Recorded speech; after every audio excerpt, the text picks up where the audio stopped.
What up? It's Jimmy from odds.com. We just broke down every single game on the NFL card starring Rob Bebenek, special guest, the Whale Capper. If you want to watch the whole video, it is exclusively on odds.com. Just hit the link on the bottom of the screen. It will take you right there.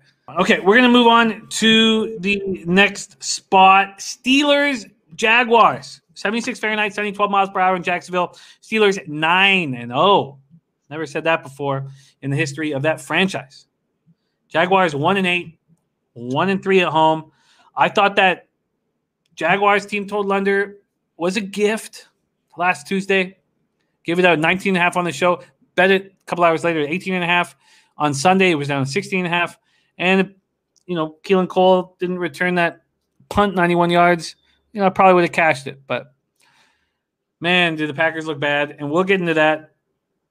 The Steelers seem to only care when it's important to them, meaning divisional rivals. They certainly didn't care about beating the Cowboys. And now they go into Jacksonville in an empty stadium. I mean, it would have been an empty stadium if there wasn't COVID. Steelers coming off 36-10 beat down of the Bengals at home on Sunday. Their 11th straight win over the Bengals. We are dealing with Pittsburgh as 10-point favorites. This total opened up at 46, is now at 47 or 47.5. Big Ben, 27-46, season high, 333 yards, 4 touchdowns, 0 interceptions, despite being forced away due to COVID protocols. It was pretty interesting, but the way Stafford handled being away from his team for the week and coming in, and how Big Ben did. And look, I can't wear the Big Ben jersey after the 2 sexual assaults. But I liked what he did coming. I loved everything he's done this year. Everything he's done. And the jersey's still hanging up, although I haven't worn it 10 years.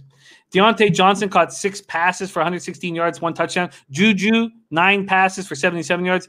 Claypool, 4 passes for 56 yards, 2 TDs. He has 7 TDs on the season. They didn't move the ball on the ground. That's 2 weeks in a row that they can't move the ball on the ground. Connor's doing nothing. TJ Watt, 2 of Pittsburgh's 4 sacks. Defensive tackle Tyson Alualu returned from a knee injury, but that didn't seem to help. I mean, the Bengals put up 139 yards on the ground without Mixon. Defensive end Isaiah Buggs, cornerback Mike Hilton, running back Anthony McFarland are all questionable. Before we get into the Jags, Bebsie, talk to me about these Steelers. Look, you said a lot of it. It's hard to take them in this situation because they've really played down to their competition, especially as of late. I know they are trying to still get healthy. There's a few guys in the trenches who are playing, but playing hurt. This is a tough spot in the sense that you got to get yourselves up. First of all, you have the pressure of being undefeated, and that starts weighing on teams. And now you're sitting there with this – this garbage football team in Jacksonville with some unpredictability on the other side of the ball. They have a good running game. That's about it right now. I think it's a tough spot for Pittsburgh to get themselves up for this game. I expect them to win. They're the much better team. It's just they have not been firing out the gates lately. They've been doing what they need to do to win. So, bad spot for the Steelers, but I can't bet on the Jags.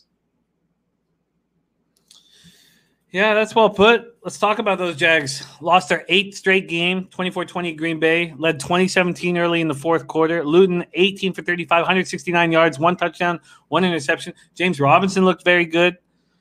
Ran 23 times for 109 yards. Keelan Cole, that punt return was incredible. He caught 5 passes for 47 yards. DJ Shark, 4 passes for 56 yards. Miles Jack returned, 8 tackles, recovered a fumble. They didn't have Chenot, ankle injury, center Brandon Linder, back injury, safety Josh Jones, chest. All 3 of them weren't available.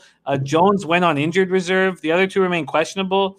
Running back Divine Ozigbo, linebacker Dakota Allen, defensive tackle Doug Costin remain questionable. Gardner Minshew is out, continues to be listed as out. Marone said that Minshew won't be available this week, but he may throw a little. I hear what you're saying. I don't trust the Steelers to care, and that was a mistake.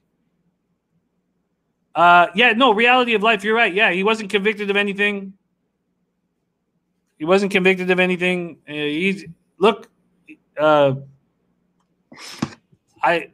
I'm a little uncomfortable wearing the jersey.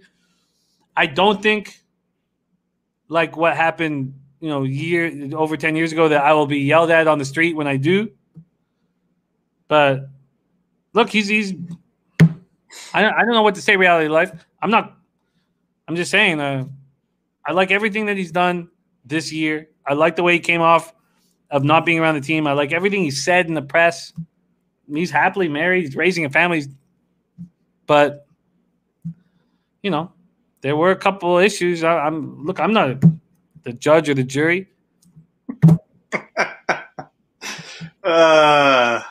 You can do whatever you want.